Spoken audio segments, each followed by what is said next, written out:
With a show of hands, who knows which team, or I suppose I should say which nation, is the current European basketball champion?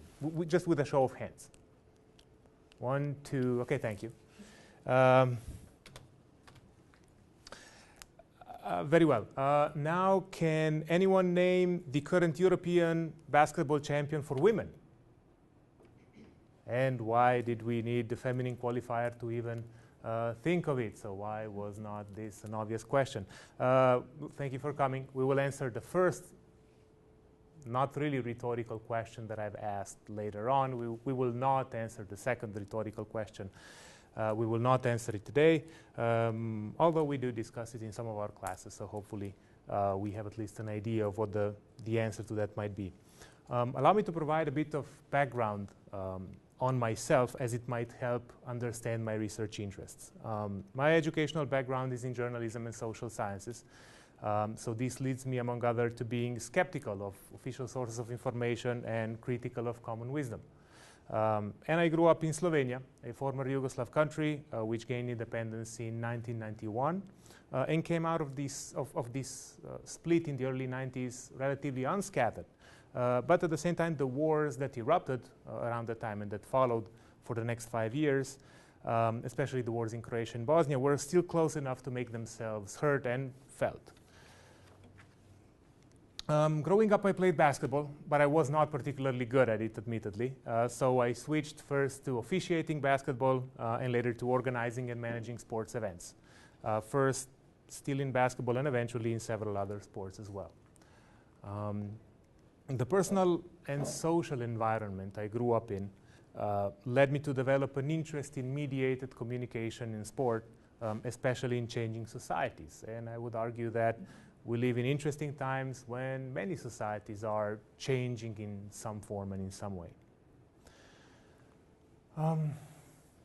As Dr. Jedlika mentioned at the beginning, the title of my presentation today is Impact and Legacy of Major Sports Events, Findings from the 2013 European Basketball Championship. This is a summary of some of the findings included in several research articles published in 2016 and 2017, and one of which is actually still under review. And this is also a dry run for a presentation that I will deliver at the Play the Game conference in the Netherlands about 1 month from now, where Dr. Jedlika and I will travel to and will represent the College of Education and Washington State University. Now, the 2013 European Basketball Championship was hosted by Slovenia. However, I would argue that we can learn from this event even beyond the national confines of this country. And to some extent, the findings are also applicable to sports in the United States. Now, let's start by asking ourselves, why would someone, or why should someone, even bother studying events such as a continental basketball championship? After all, scholars typically study the influence and the impact and the legacy and the economics and the media coverage and so on of so-called mega sports events, such as the Olympic Games or such as the FIFA World Cup. Well, while mega events are certainly a much greater burden on a city's or a nation's budget than a continental basketball championship, this is 4.6 billion US dollars budget spent on the 2016 Olympic Games, whereas this is the $27 million budget spent on the EuroBasket. I must say, initially I had to inflate this figure a little bit so it will even show up on this PowerPoint slide. But now it's realistic, it's fair. Not misrepresenting and not providing any fake information. But still, so for every one edition of the Olympic Games that is hosted by one city somewhere around the world, every 4 years, an estimated over 400 world and continental championships are held in just as many countries and obviously even more cities around the world.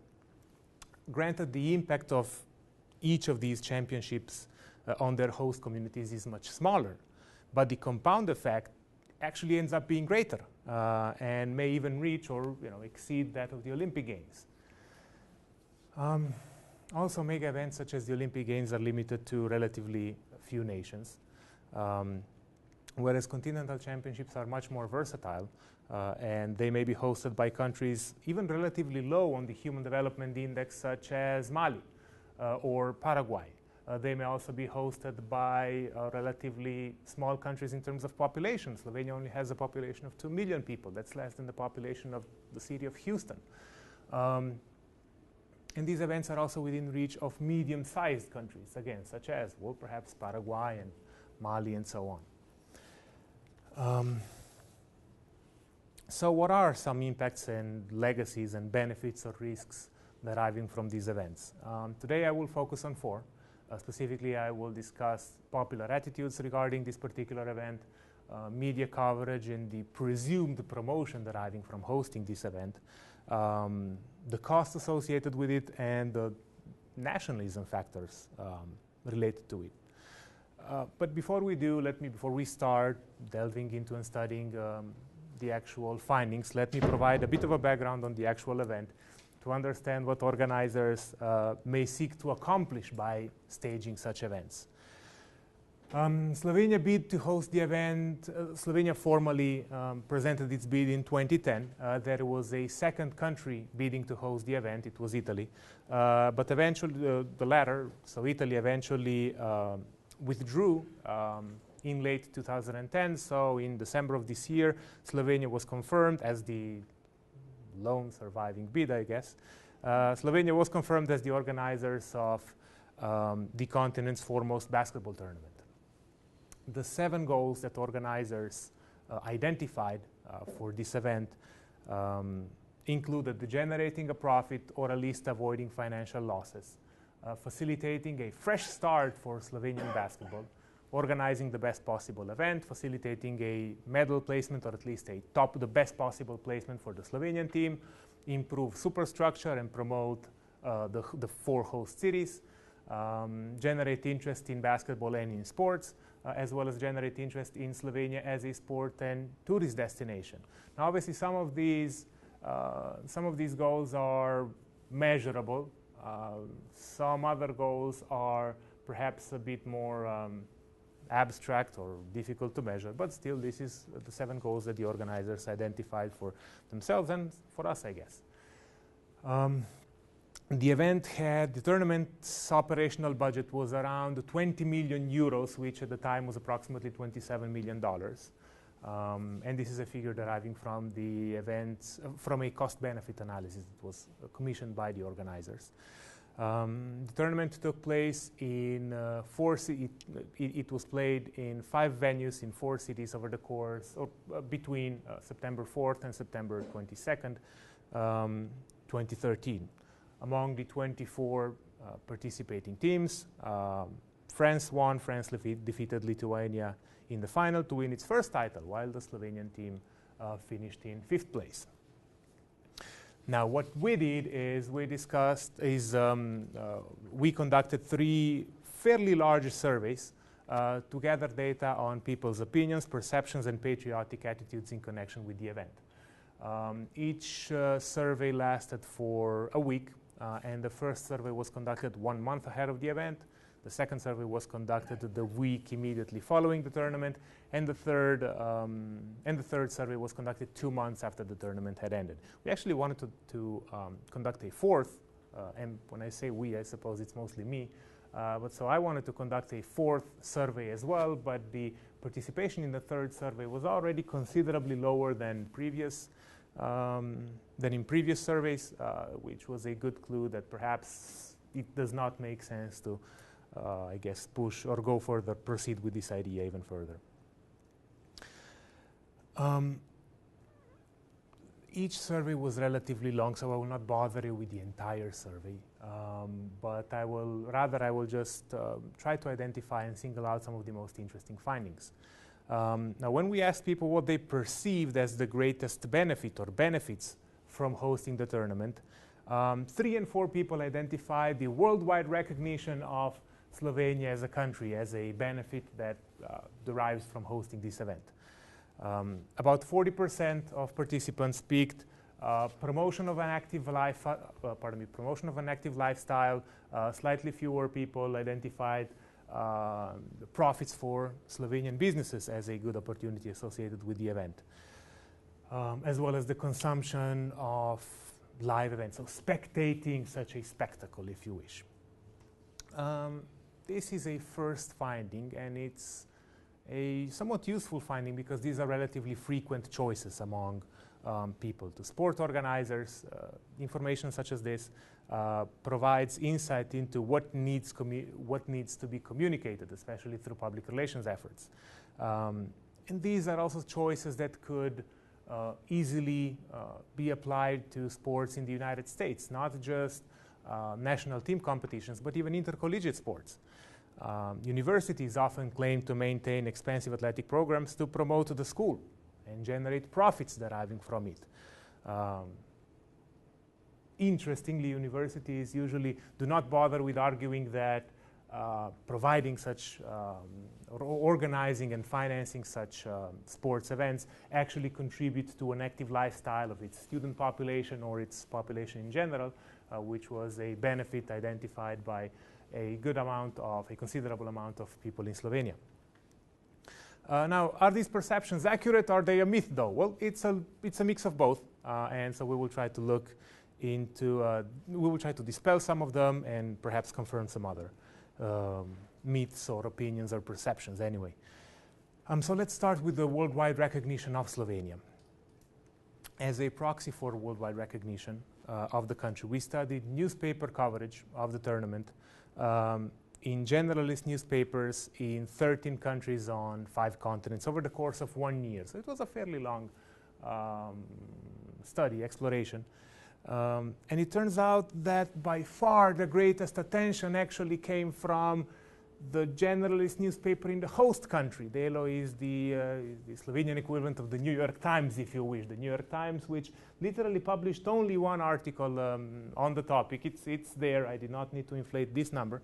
But so the Slovenian newspaper published a substantial amount of information on the tournament, whereas, well, again, the New York Times barely mentioned it. Jutarnji List is the Croatian newspaper, and Croatia is a country that neighbors on Slovenia. So the immediate neighbor, the first neighbor, provided some coverage about the event, whereas other newspapers, the foremost generalist newspaper in France, barely provided any coverage. The foremost newspaper in Germany provided some coverage. Great Britain could not bother less, and then Poland and Spain and some other nations provided some minimal coverage. But far from delivering this huge promotional boost to the nation, which is something that a lot of organizers oftentimes expect.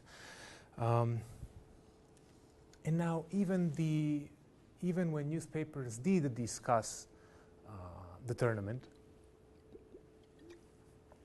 newspaper coverage was mostly limited to competitive aspects associated with the newspaper's own nation. So for instance, El País in Spain, El País will not write and would not write about the host cities or countries or venues or sponsors or financing or promoting Slovenia as a whole. Rather, what they would focus on is they would focus on the performances of the Spanish team. And Le Monde in France would focus on the victory of the French team. They will not, generally, newspapers and mass media in general do not bother with promoting countries just because, and with reporting about countries just because they host major sports events. We're not talking about the Olympics, we're talking about just major sports events. So newspapers discussed almost exclusively competitive aspects with a focus on a newspaper's own nation, rather than broader topics aimed at increasing awareness about the host nation. So the tournament might as well have been played on the moon, for all the newspapers cared. And coverage was also, again, this particular study was conducted over the course of 1 year. Interestingly, the coverage was limited to, with the exception of very few nations, the coverage was limited to the last few days in the lead up to the event. Why does that matter? Well, this limits the exposure of a country among potential travelers, among potential fans, among people who might want to travel to this nation or who might be interested in traveling to this destination. Now, granted, the study only examined one media class, that is newspaper, whereas television and especially the limitless digital media space have gone unstudied, at least in this particular case. But still, these findings already challenge, if not outright contradict, the organizer's assertion and popular belief of widespread promotional benefits deriving from the event. It's not quite there. And if people are not even aware who the winner of the most recent tournament is, Slovenia won the most recent tournament, and Spain won the women's tournament, they're not very likely to remember the host nation. So very few people will remember who won the tournament, even fewer people will remember who hosted the tournament, and these were events that were literally held 2 to 3 months ago. The Olympics are a multi-sport event, so the winner effect is to some extent diluted. People will not necessarily remember individual winners, they will focus more on the host city, on the host country. Whereas major events such as these compete with about 199 others for visibility and for recognition. Now we studied this, but we could also have noticed this for ourselves without the need of conducting a full academic study. In fact, people did observe the phenomenon on their own when we asked after the event. We asked them what were some negative aspects associated with hosting the event. And in addition to people being concerned with the price or with the lack of accessibility of tickets for the event, a substantial amount of people complained about the insufficient number of foreign fans that they saw in the country and the insufficient number of spectators during games that did not involve the home team. And interestingly, the share of people who noticed this even increased over time in one of these examples even significantly. So the media do not cover many events, and as a result, the promotional benefits are overstated. Often for, again, mega events such as the Rio Olympics, certainly for this particular major event that we are studying. This does not conflict with common and conventional advertising principles. Well, first of all, the marketplace is crowded. There are many sports events going on at any given time, in any given month or even week around the world. Events are recognizable mostly only to the people who already have developed an interest in either the sport or the host nation. So promotional benefits are overstated. Now, why should a group of mostly American people care about the lack of promotion given to the European Basketball Championship in a remote Slovenian country? Well, while these findings originate from a study that was conducted in Europe, they translate nicely to American sports as well. Sports games at Washington State University, for instance, typically attract very few non-WSU spectators and often even very few WSU spectators. Football is, as the most prominent and revenue-making sport, is not immune from this, let alone the about a dozen other sports that are played competitively at Washington State University. In terms of television coverage, WSU games are lost in the dozen of other games shown on television every week and especially every weekend. Promotional stunts such as the recurring exposure of the old crimson flag in the ESPN signature college game day show are mostly noticeable and noticed to WSU alumni or WSU individuals rather than the general public, and these WSU alumni and WSU individuals obviously have some sort of pre-existing relationship with the school. Most other spectators probably do not even notice it, and even if they do, they lack a mental or emotional relationship to it, because as we switch to the next slide right now, probably we would struggle with being able to tell which other flags were actually included on the picture and displayed and flown on that particular college game day. Now, if the event's promotional potential was overstated, was the investment sound, at least from a public finance point of view? Well, the country invested a total of 9.8 million euros, which at the time was approximately 12.7 million US dollars. between covering the event hosting fee and financing a renovation, a partial renovation of some venues. Now, according to a cost-benefit analysis commissioned by the organizers themselves, the Treasury was eventually able to recover an estimated 6.4 million euros, which is well about 65% of the public investment into the event. They collected this through value-added tax and through income tax. Now, at the end of the day, the state actually lost money rather than profiting from the event, which is not necessarily bad or crucial or tragic. Now, what we did, however, was to determine the amount that, in addition to being able to read reports generated by the organizers, what we did is we determined the amount of money that taxpayers were willing to pay to host the event, to bring the event to Slovenia, as well as the factors that influenced willingness to pay for this event. Now, the actual state contribution amounted to about 10 euros per person, or 10 euros per taxpayer, I should say. And the estimated value of stated willingness to pay by taxpayers at the average values of explanatory variables, which is something that economists feel strongly about, was higher than that. So on average, the average taxpayer was willing to pay 18.7 euros to host the event, which is actually more than the actual state contribution, which is good news for sports people and sports organizers. However, as is the case with these willingness to pay studies and Tobit models and so on, even within this sum there were broad variations. So first, people who more frequently attended sports events, or people who believed in the nation building potential, were actually willing to pay on average 5 euros more than, let's say, the average citizen.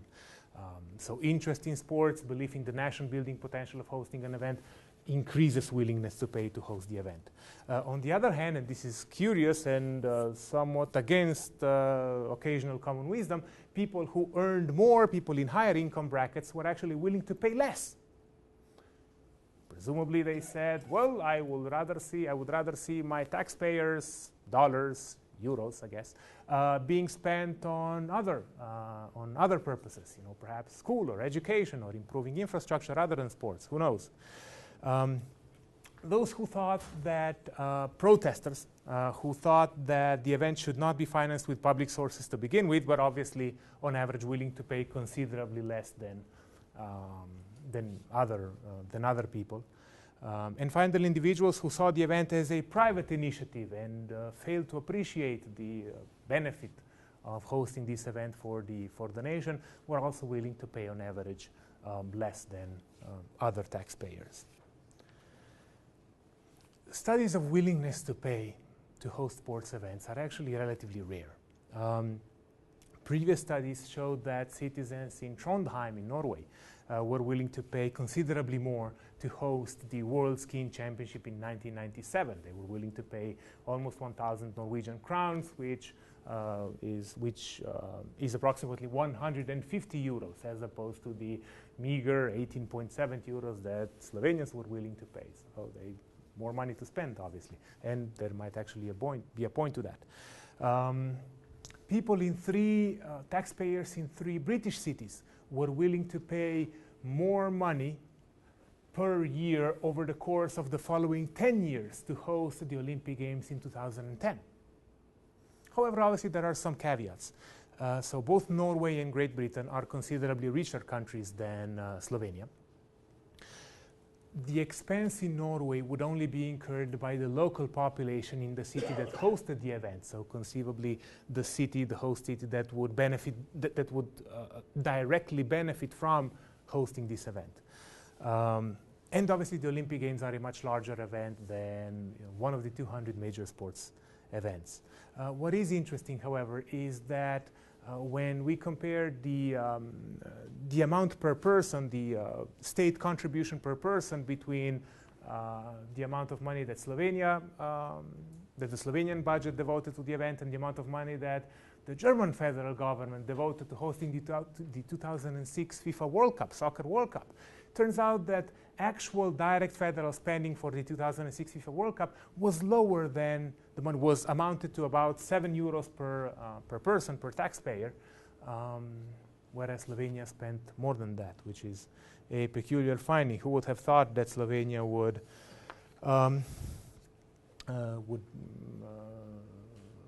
bother itself, I guess, or bother with spending more on sports than Germany.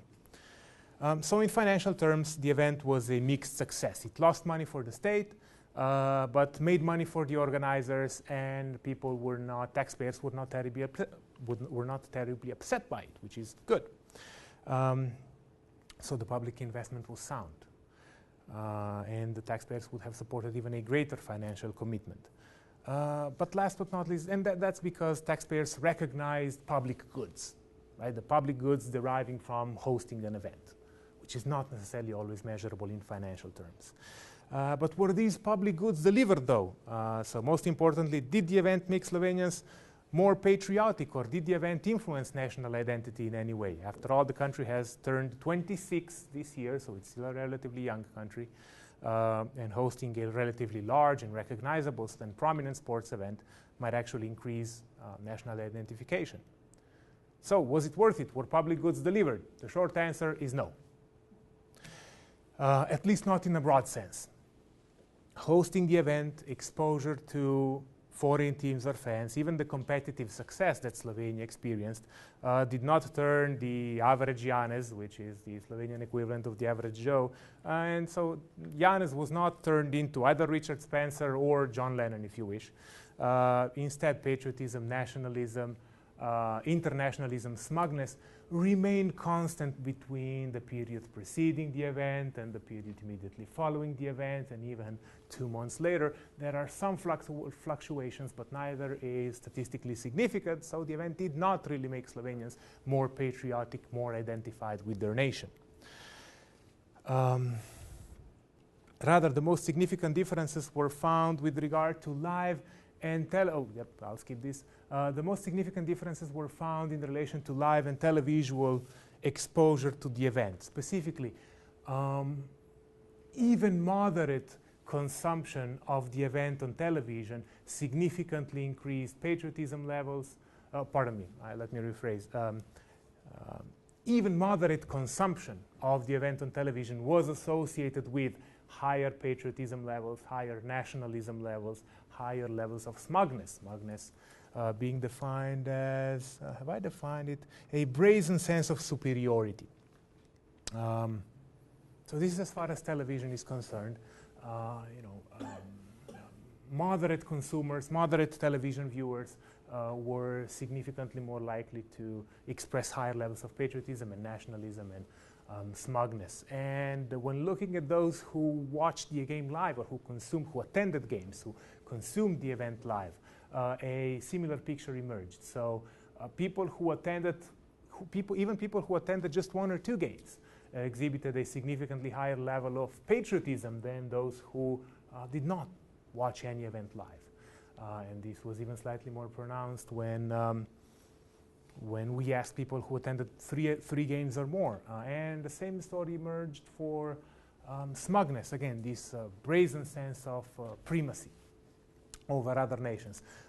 Occasional live viewers and frequent live viewers were considerably more likely to exhibit higher levels of these feelings. Now, does this mean that watching sports live or watching sports on television make us more nationalistic? No, because correlation does not equal causation. Rather, it's more likely that people who scored higher on patriotism and nationalism scales are more inclined to consume national team sports to begin with. And this finding is actually quite significant because limited past research explored televisual consumption. This finding is somewhat significant for academic purposes, if you wish. And that's because past studies examined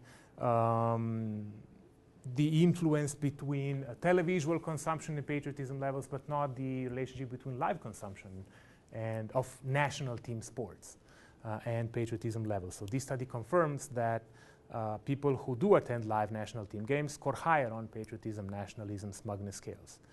And also this extends some findings that have been mostly studied in the US to nations and countries outside of it.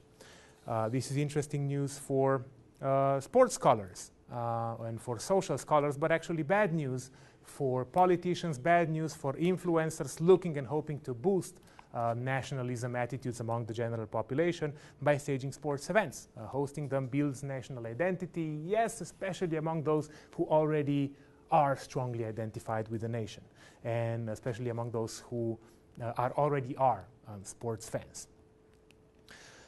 So what are some lessons that aspiring sport managers in Slovenia and beyond, as well as budding intercollegiate sports administrators, can learn from this particular study or from these studies? Well, promotional effects of sports events are generally overstated.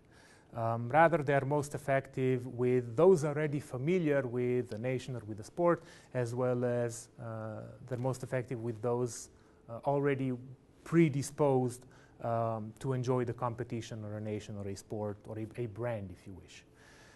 So to achieve major promotional success, EuroBasket organizers or other sports organizers or athletic departments, if you wish, should consciously build, it would be advisable that they build a unique identity that would stand out from the very broad competition.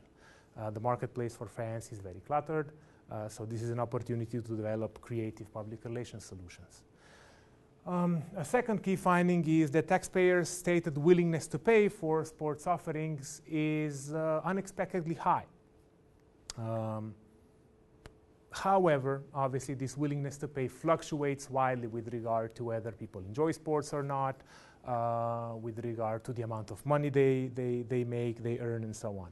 So high earners were willing to pay less, as they conceivably wanted to see their taxpayers' euros spent otherwise. And finally, speaking of the nation-building potential of sports events, a single event did not suffice to build a substantial national identity among the general population. Rather, consumers of sports events in either live or televisual or mediated form existing consumers tended to exhibit higher patriotism levels, higher nationalistic sentiments, if you wish, higher smug attitudes to begin with.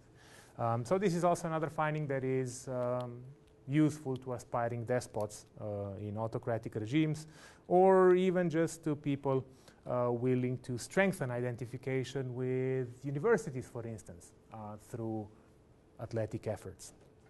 Sport events build identification indeed, but only among those who are sports fans and among those who are well predisposed towards an event or an institution to begin with. So consuming sports feeds patriotism rather than creating it. Where do we go from here? Well, my personal current and future research plans are developing in two somewhat distinct directions. The first follows a more applied path and involves outreach efforts approaching event organizers in an effort to influence how sports events are organized, planned, and promoted. And this would involve helping organizers actually accomplish the positive goals that they set for themselves and for the events that they organize. And the second path would be, the second direction is more theoretical in nature and aims to study in greater depth the influence of live and mediated sport communication, the influence of live and mediated sport consumption on nationalistic and patriotic attitudes. So to this end, this fall I will be conducting focus group interviews in 5 countries, including the United States, in an effort to eventually improve the survey instruments that are indeed used to measure national identification. An invitation to take part in this study will be circulated soon in the following days, hopefully, and I'll be happy if any of you will decide to become involved with it.